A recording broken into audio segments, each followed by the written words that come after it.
చూడండి తల్లిదండ్రులారా, మీ పిల్లల్ని గమనించండి.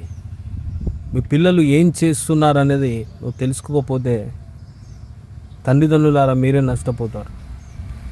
మీ పిల్లల ఫోన్ తీసుకొని చూడండి, అందులో ఫోటోలు చూడండి, అందులో వీడియోస్ చూడండి, అందులో వాట్సాప్ చూడండి, ప్రతి ఒక్కటి చెక్ చేయండి.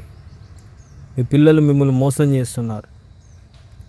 25 సంవత్సరాలు 26 సంవత్సరాలు మీరు పెంచితే ఎవడో నిన్న మొన్న పరిచయమైన వాడి కోసం మీతో వారు మిమ్మల్ని మర్చిపోయి వారు ఎంబడి తిరుగుతున్నారు.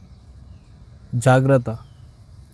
ఈరోజు చాలామంది కూడా హైదరాబాద్లో లేచిపోయి చాలా కష్టాలు పడేవారు ఉన్నారు.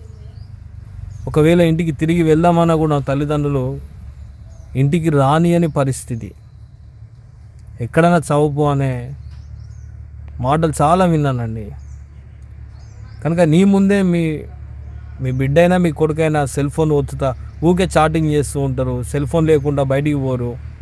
మీకు అర్థం కావట్లేదా అండి వారు మిమ్మల్ని మోసం చేస్తున్నారని?